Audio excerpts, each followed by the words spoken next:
Nggak lama setelah itu, kan karena kena sabun nih mata jadi agak merem gitu. Jadi agak merem pas gue melek lagi dan tiba-tiba itu rambut udah ada di bawah kaki gue. Itu rambut gue injek. Itu bener-bener panjang malah. Gue nggak sadar saat itu. Gue masih keramas aja kan, masih keramas. Wah, rambut siapa ya kalau kayak gitu. Nah pas gue ngeliat ke belakang, cewek itu kuntilanak persis di belakang gue. Halo buat teman-teman yang udah subscribe ataupun yang belum subscribe Lentera Malam. Biar teman-teman selalu dapat notifikasi setiap kali Lentera Malam update video baru, teman-teman bisa nyalain loncengnya seperti video di tengah ini nih. Pilih all atau semua.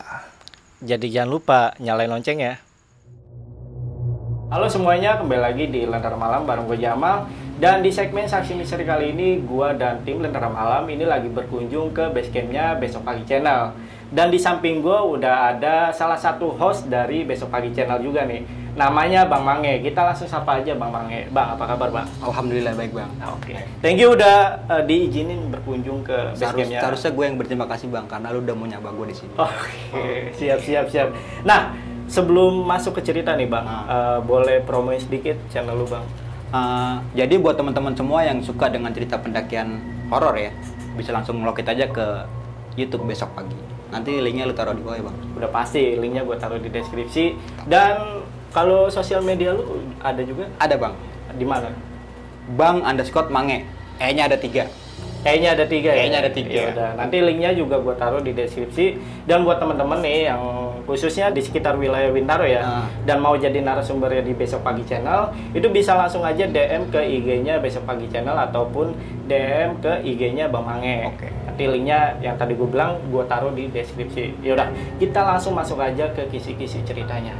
Jadi Bang Mange ini bakal ceritain tentang pengalaman horornya pada saat dia berkunjung ke salah satu hotel yang ada di Madura.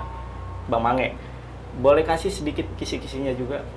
Jadi gue pengen menceritakan tentang pengalaman bisnis gue ketika kemarin itu gue dapet tugas ke daerah Madura dan gue bermalam di salah satu hotel yang menurut gue horor banget. Jadi teman-teman wajib simak videonya sampai habis karena Bang Mange bakal ceritain tentang sebab akibat kenapa teror itu bisa terjadi sama Bang Mange dan juga teman-temannya. Dan ya udah, seperti biasa sebelum teman-teman dengerin ceritanya Bang Mange, teman-teman saksiin dulu ya berikut ini.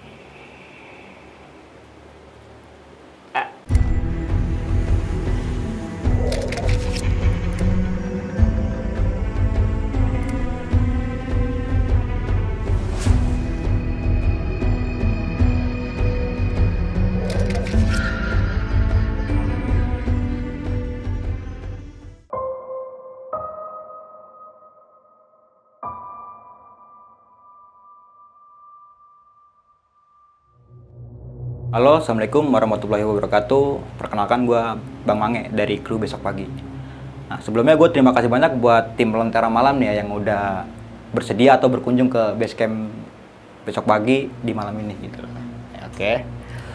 Kali ini gue ingin menceritakan satu kejadian yang menurut gue benar-benar diteror gue saat mendapatkan tugas di daerah Sumeneb, Jawa Timur. Madura ya, Pulau Madura. Awalnya itu gue sebelum masuk ke cerita, gue tuh salah satu koki di salah satu catering ternama di daerah Jakarta. Gue ke Madura itu karena tugas, karena ada salah satu acara yang menurut gue wah banget saat di masa pandemi saat itu. Tibalah di hari Selasa Bang, gue inget banget tuh hari Selasa tanggal 13 bulan Maret sih, baru kemarin itu, tahun 2021, tahun ini. Kejadiannya masih hangat banget Bang, dan masih kepikiran sampai sekarang di diri gue sendiri.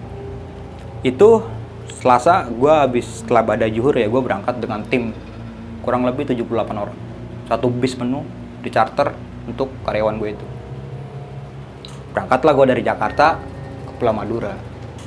Singkat cerita, itu kurang lebih perjalanan 24 jam lebih sih menurut gue. Sampai sana tuh hari Rabu jam 2:30. Tapi apa yang gue alamin di sana itu, yang pertama kali gue sampai di tempat itu bener-bener, ini hotel bukan sih? Gitu kan. Kok parkirannya nggak kerawat gini, dari mulai parkirannya itu nggak kerawat. Kok parkirannya aneh gini. Terus juga pas gue masuk ke arah koridor itu beda banget hawanya. ke resepsionis itu kan. Setelah gue ke resepsionis, nah itu dipecah tuh semuanya. Jadi gue dikasih satu list, emang sebelumnya hotel itu udah di booking sama tempat kerja gue. Jadi tinggal di tempat-tempatin aja nih, ini berapa orang di kamar ini gitu. Dan kebetulan gue mendapatkan nomor 16, kamar nomor 16 nih. Sebelumnya gue nggak tahu nomor 16 itu apa, ya gue biasa-biasa aja. Jam 3an gue mulai buka kunci kamar gue mulai beristirahat tuh. Istirahat, gue tiduran, gue rebahan lah, istirahat. Nggak tidur tapi cuma istirahat. Teman gue ini sibuk buat rapihin baju-baju dia lah. Karena kan gue di sana lama, bakalan sampai 7 hari lebih. Nah setelah gue beristirahat di situ bang, teman gue sibuk buat ngerapiin bajunya ya. Nah gue istirahat, gue senderan gini, nyender. Ekor mata ini kan bisa ngeliat ya bang. Ekor mata ini bisa ngeliat, gue ngeliat ke arah pintu kamar mandi. Dan di situ gue ngeliat sosok yang menurut gue ya nggak banget lah. Sosok yang dimana bisa dibilang itu pocong bang. Kalau gue boleh jelasin di sini gambaran pocong itu kayak gimana, yang gue lihat saat itu mukanya hancur, mata entah di mana, mata ada di pipi apa di mana gitu, mulut ada di atas apa gimana, pokoknya hancur itu muka.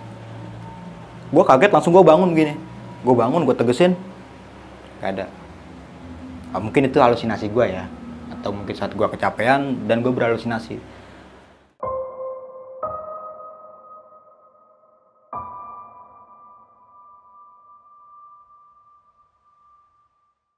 Sampai di cerita gue mulai mandi.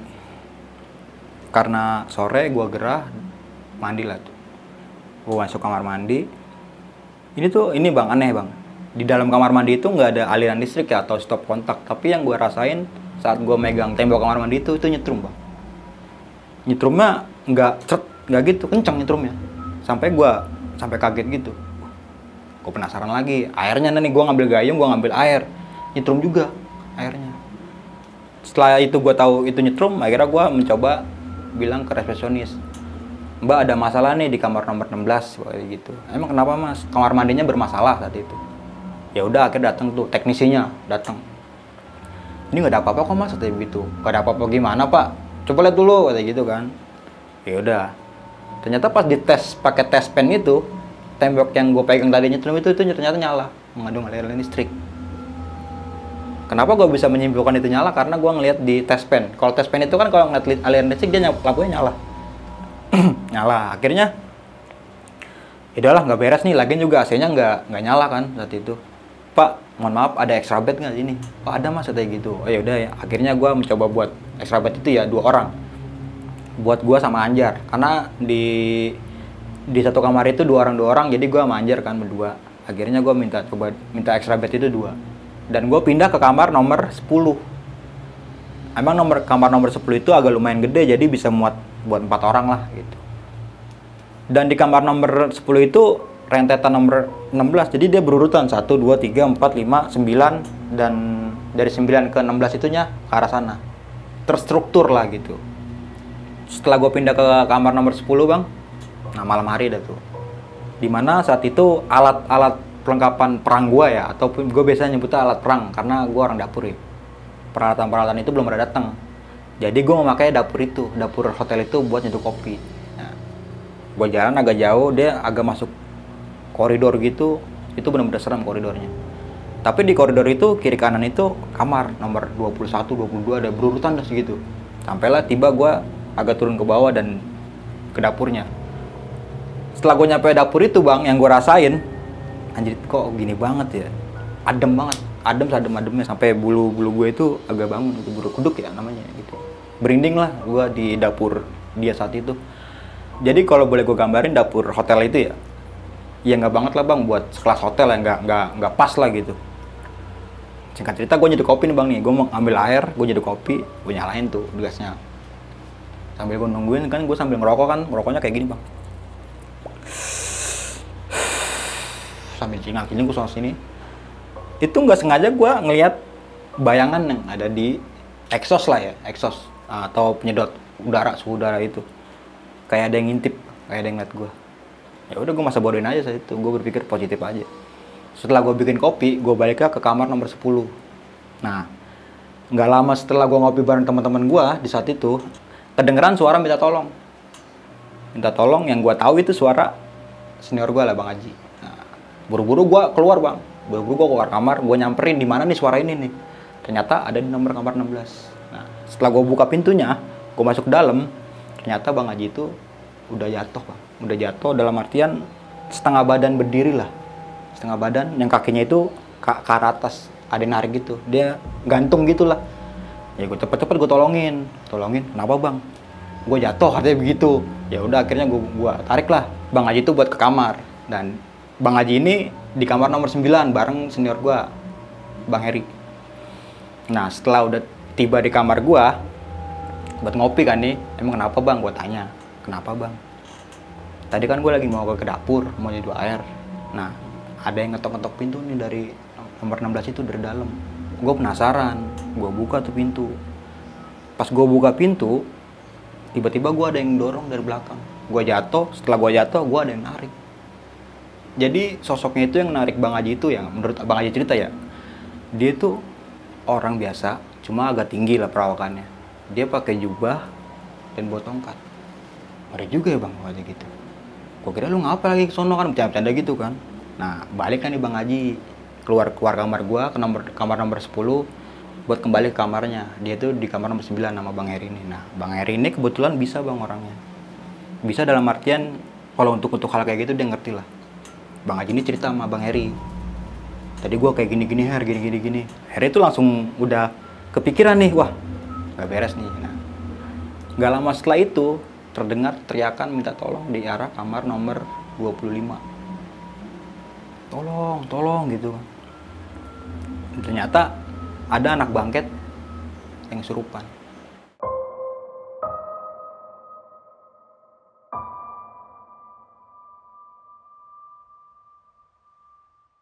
Ditolongin lah sama Bang Heri itu.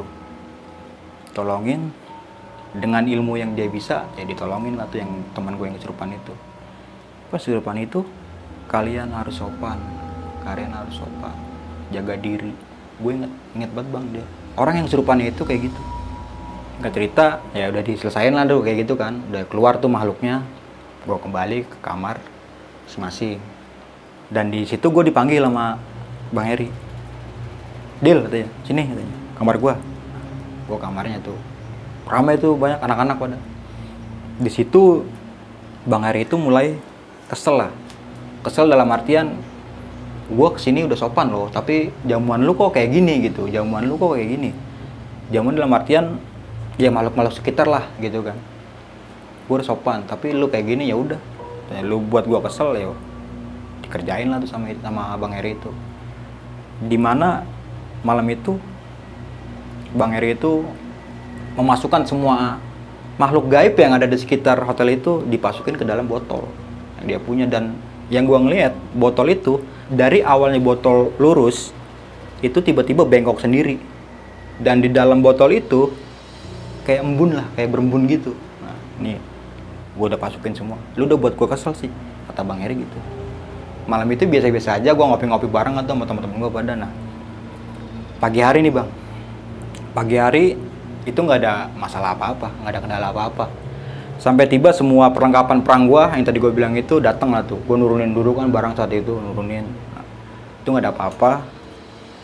Setelah itu Bang, pagi harinya di hari ketiga ya, di hari ketiga itu ada satu kunang-kunang yang ditangkap sama anak engineering. Dan gue kulas balik setelah itu, ternyata pas gue sampai hotel itu ya, kita kelas balik setelah sampai hotel itu, pihak resepsionis itu atau pihak hotel itu berpesan kalau misalnya ada kunang-kunang atau apa binatang-binatang lain itu jangan pernah ditangkap atau dimatiin ya. Dia lupa lah pesan dari pihak hotel itu, bahwa saja kalau misalnya ada kunang-kunang atau binatang-binatang lain, nah selain kunang-kunang ya, jangan pernah ditangkap atau jangan pernah dimatiin. Dia lupa saat itu. Singkat cerita malam lah Bang. Dan malam itu gua rasain beda banget sama malam kemarin itu. Ada teman gue yang kesurupan lagi, yang di kamar nomor 1 kesurupan lagi.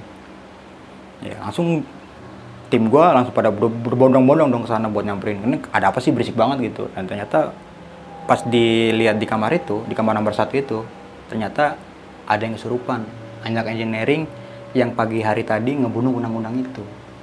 Nah Sempet dimainin sih sama temen gue Pak Heri itu.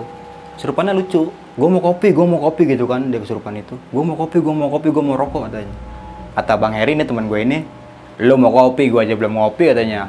Gitu, enak-enakan aja lo katanya gitu. Dengan gayanya dia ya kayak dimainin gitu. Sampai ya lumayan lama lah. Mungkin dia capek sendiri dan akhirnya pergi gitu loh.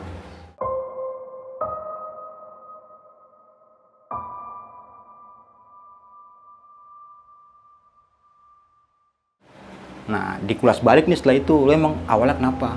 Bisa kayak gini kenapa lo? Gue lagi ngopi. Tiba-tiba ya, gue ngerasa bukan gue. Ya udah gitu aja. Nah, setelah makhluknya keluar dari badan teman gue itu, pagi harinya nggak ada apa-apa bang. Pagi harinya itu karena mungkin gue udah sibuk ya, udah mulai sibuk banget buat mempersiapkan acara gitu. Itu kedepannya nggak ada apa-apa lagi sih. Nggak ada apa-apa lagi dalam artian karena mungkin gue udah sibuk nih buat nyiapin makanan itu kan. Singkat cerita, acara lah bang. Di hari hanya nih. Di hari hanya, gue dari pagi, siang, sore, malam itu nggak ada berhenti-berhentinya buat masak, buat makan orang itu. Sampai tiba di malam hari, selesai acara, gue balik kan tuh ke hotel gue. Karena mungkin capek, lelah juga, dan gerah juga. Gue saat itu mandi bang. Di depan kamar gue itu ada anak-anak pada ngopi lah. Pada ngopi, gue mandi dah. Gue mandi, gue sabunan kan tuh. Kan rambut gue gondrong ya bang. Rambut gue gondrong, gue sabunan. Itu di bawah lantai kamar mandi itu mulai ada 1 helai rambut, 2 helai, 3 helai. Itu gue berpikir masih biasa, mungkin rambut gue rontok ya, masih lumrah lah. Nggak lama setelah itu, kan karena kena sabun nih mata jadi agak merem gitu. Jadi agak merem pas gue melek lagi dan tiba-tiba itu rambut udah ada di bawah kaki gue. Itu rambut gue injek. Itu bener-bener panjang bang rambut. Gue nggak sadar saat itu. Gue masih keramas aja kan, masih keramas. Rambut siapa ya kok kata gitu. Nah pas gue ngeliat belakang, cewek bang. Itu kuntilanak persis di belakang gue. Rambutnya itu terurai ke bawah sampai menginjak kaki gue. Sontak gue kaget, gue panik, gue lari ke depan. Sampai temen gue tuh, gue dikatain dongo sama temen gue. Karena saat itu keadaannya gue masih sabunan, gue masih megangin ini. Dongo yang kayak dulu keluar kamar begitu, katanya begitu. Ngapa nggak dibilas kayak gitu? Cewek kok kata, cewek takut banget gue kata gitu. Temen gue penasaran, cewek siapa nih? Dia masuk ke kamar mandi buat ngecek, gak ada siapa-siapa. Gak ada siapa-siapa, bohong lo katanya begitu. Akhirnya gue mulai ngecek lagi tuh bang. Gue ngecek kamar mandi, gue ngambil handuk, gue pakai handuk, gue bilas di kamar nomor 9, nomor temen gue. Gue numpang, bang numpang bilas bang. Mau apa emang lu katanya begitu? Enggak, gue kata. Gue bilas, selesai. Setelah gue selesai mandi, nah ditanya temen gue tuh, lu ngapa bang tadi?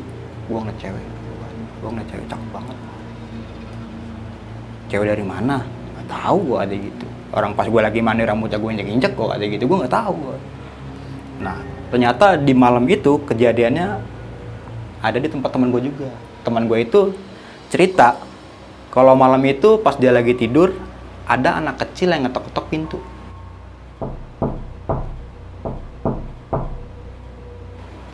Dibuka nggak ada siapa-siapa. Dia masuk lagi, om. Kenapa dia bisa beranggapan itu anak kecil? Karena manggilnya om ya di situ. Udahlah bodo amat katanya, kata gue gitu, bodo amat lah gue capek. Dia tiduran tuh. Nggak lama setelah itu, celananya ada yang narik-narik bang. Celananya dia ada ditarik-tarik. Om main gitu kan. Ya teman gue kesel. Ini bocah anak siapa sih katanya gitu. Ditendang lah tuh bocah. Apaan sih lo, gue lagi capek begitu. Nah nggak lama setelah itu, mungkin bapaknya kali datang bang. Itu perwujudannya hitam, tinggi, besar, giginya itu bercaling dan matanya merah, berbulu. Mungkin teman-teman bisa beranggapan lah itu apa. Tadi itu teman gue langsung kayak ditibanin dia gitu bang. Ditibanin dia gitu sampai dia kayak sesak napasnya gitu. Orang sampai dibawa ke rumah sakit loh tadi.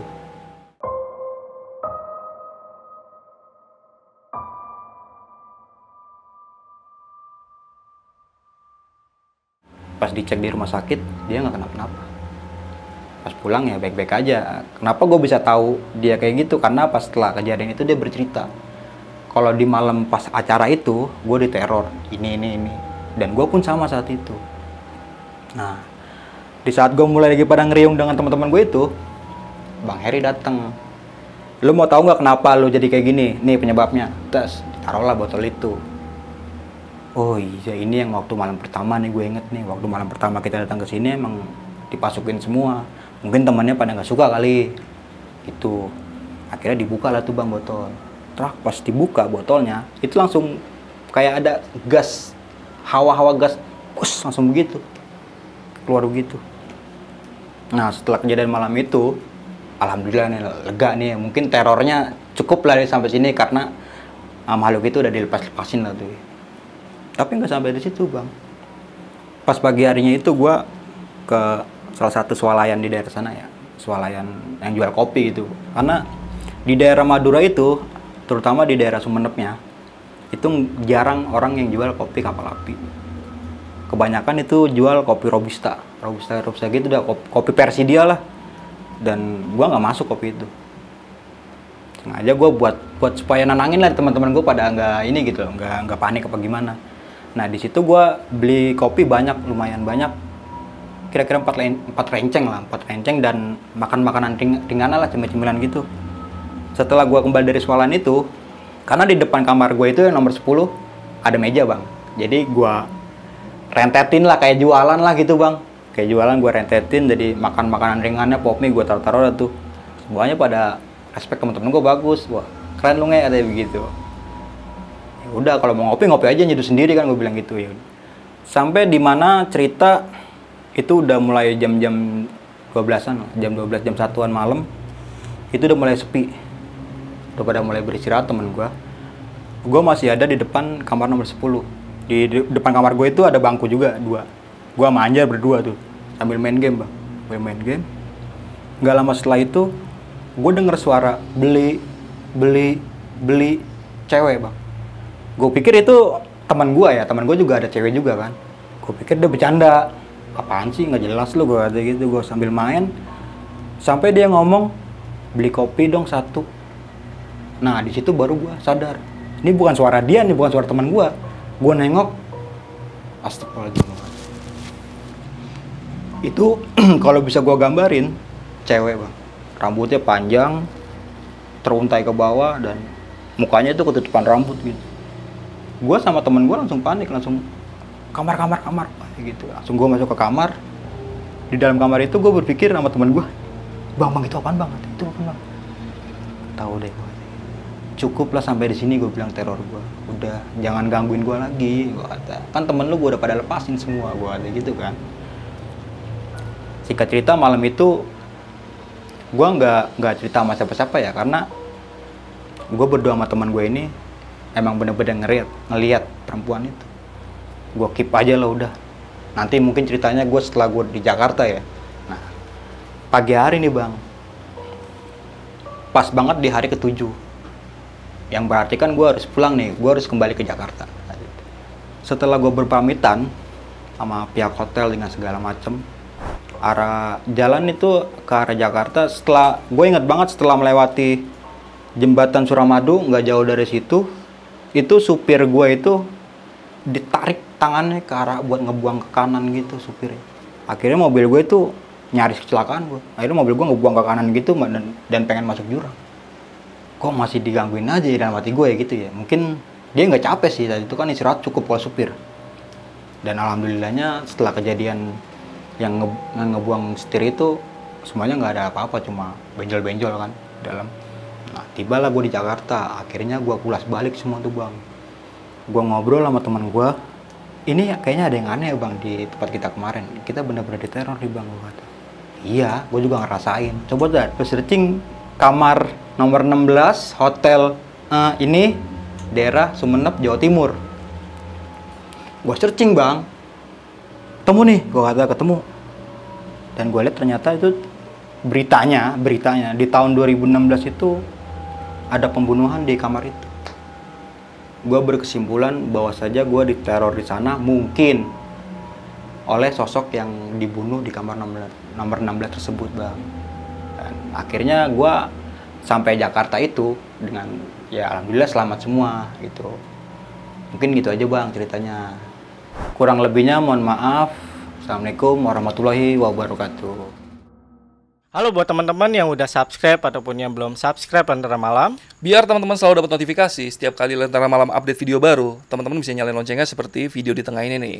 Pilih all atau semua. Jadi jangan lupa nyalain loncengnya.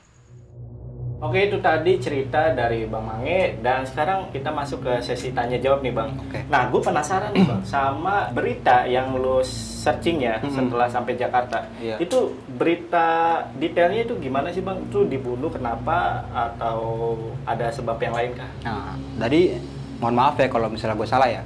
Jadi gue di berita sama di aslinya itu beda. Jadi di berita ini cuma dia itu meninggal karena sakit ya di kamar nomor 16. Tapi dari pihak setempat, warga-warga setempat yang cerita itu bahwa saja perempuan itu dibunuh oleh selingkuhan.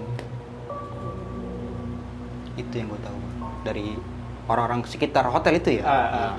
Ini kan tadi lu sempat bilang kalau ada salah satu temen lo yang bisa lah ya dikatakan bisa atau ahli dalam bidang itu. Nah, lu sempet pernah tanya juga gak soal sosok ini, apakah benar itu sosok yang lo temuin ini itu sosok yang ada di berita tersebut atau apa? Bener, Bang. Tapi pas gue tanya setelah gue sampai Jakarta ya, setelah gue sampai tempat kerja gue itu, dan gue bertanya sama Bang Heri itu, ini makhluknya dia apa bukan sih, Bang? Gue kata gitu. Di Terawang kan tuh sama dia. Ternyata iya, benar. Emang dia masih gentayangan sampai sekarang saat ini. Sampai sekarang? Sampai sekarang.